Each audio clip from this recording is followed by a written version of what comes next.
Bien. Mieux. Pour ceux qui cherchent toujours le meilleur, cadreemploi.fr. Offre d'emploi, CV et recrutement sur Internet. Boss Big Boss, toutes les marches qui mènent au succès. Je suis aujourd'hui en compagnie de Maguette Mbo. Bonjour. Bonjour. Vous êtes le nouveau directeur du pôle Internet du groupe France Agricole. Tout à fait. On va revenir sur ses responsabilités, mais d'abord un mot sur votre parcours. Vous êtes né au Sénégal. À 18 ans, vous arrivez en France pour faire vos études. Comment est-ce que vous avez fait le choix justement de la France et des études ? Alors très simplement, puisque historiquement les relations franco-sénégalaises font que la première destination pour faire ses études supérieures pour les Sénégalais est la France. Oui, il y a des liens historiques et étroits entre nos deux pays. Des liens historiques étroits, aussi une barrière linguistique qui n'existe pas et qui fait que le langage devient un élément clé d'intégration. Quand vous arrivez avec un bagage linguistique, avec un français rhétorique, avec de l'imparfait du subjonctif, vous pouvez vous intégrer. C'est déjà quelque chose qui est un facteur d'intégration et un facteur de dialogue. Vous choisissez Internet tout de suite, c'était balbutiant, vous tombez dedans quand vous êtes petit, c'est ce que vous avez l'habitude de dire. Pourquoi ce choix ? Alors ce choix est dû à deux raisons. La première raison, c'est d'ordre privé, puisque Internet, pour moi, personnellement, a changé ma manière de communiquer avec ma famille qui est restée au Sénégal. Et puis comme j'ai des frères et sœurs qui sont un peu partout dans le monde, aux États-Unis, c'était pour nous un moyen de réduire la distance. Ouais. Donc on était déjà connectés sur AOL au premier balbutiement pour Vous étiez précurseur, j'imagine, avec toutes ces nouvelles technologies, ne serait-ce que pour des raisons d'ordre familial. Donc. Tout à fait, tout à fait. Et vous écriviez un courrier pour aller pour Dakar, ça mettait 5 jours. Le mail était immédiat. Les premières webcams étaient un moyen pour nous de nous voir. Et je voyais très bien quelle mutation et quel impact ça avait pour des populations qui étaient à distance éloignée et qui, avec ces nouvelles technologies, se trouvaient rapprochées. Et puis, autre bénéfice, alors je ne sais pas si vous l'aviez intégré quand vous avez fait ce choix d'études, mais c'est un secteur où il n'y a pas de chômage, zéro chômage. En fait, zéro vous chômage. Trouvez facilement un job. Tout à fait, zéro chômage, puisque c'est une demande qui est très forte. Et puis à l'époque, vous aviez très peu de compétences, puisque j'ai fait un master de management de projet e-business et vous aviez 3 formations en France.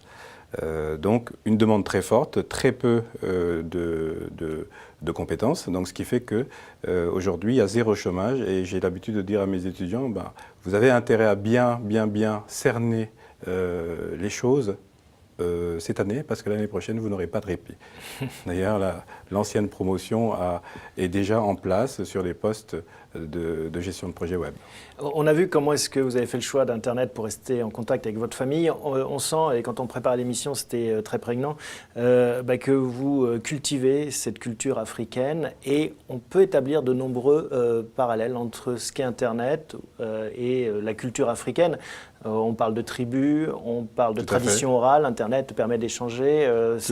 Vous voyez des rapports au quotidien ? Il y a de très nombreuses passerelles entre cette tradition africaine et ce que aujourd'hui crée Internet. Internet crée du lien social, Internet réunit les gens en communauté, en tribus, en clans, c'est quelque chose qui parle.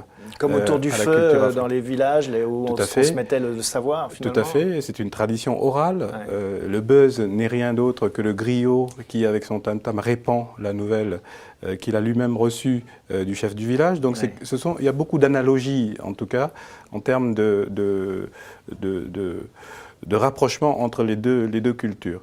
Et donc ça nous parle, quand on parle de communauté, c'est la tribu, c'est le clan. Et tout ça est très important et tout ça est très rapproché. Comment vous arrivez à l'agriculture, le groupe France Agricole, qui est un groupe de presse spécialisé dans l'agriculture, est-ce que pour vous c'était un choix ? Est-ce que vous disiez c'est un terrain qui m'intéresse ou est-ce que ça s'est fait plus par hasard ? Alors c'est la conjugaison de ces 3 facteurs, d'autant plus que c'est un secteur qui m'intéresse particulièrement parce qu'on revient à des valeurs naturelles, à des valeurs de la terre qui est une valeur sûre. Ensuite, mes grands-parents sont eux-mêmes agriculteurs et quand je vais en Afrique, je retourne au village natal et c'est un environnement et ce rapport-là, ça me parle. Ensuite, si je fais donc la juxtaposition entre mon expérience personnelle comme étant isolé de ma famille et me servant d'Internet pour créer de la proximité, et que je retrouve cette même problématique au sein de notre écosystème agricole, c'est quelque chose aussi qui a une résonance particulière pour moi. Maguette, en dehors aussi du boulot, hein, vous êtes enseignant à Marne-la-Vallée, l'université de la Marne-la-Vallée. Ça, c'est important aussi, Tout à fait, la tradition d'enseignant. Tout à fait, il faut donner les clés à la nouvelle génération pour faire des projets de plus en plus innovants. C'est quelque chose qui est important pour structurer ses connaissances, prendre du recul et réfléchir. Dernière question, en dehors du job, comment est-ce que vous changez les idées? Je joue sur Internet. J'adore aussi passer le maximum de temps avec ma famille, avec mes enfants. Je fais de la natation à mes heures perdues. Bon. Merci beaucoup en tout cas Maguette pour ce témoignage et puis bon vent dans vos nouvelles responsabilités. Merci beaucoup.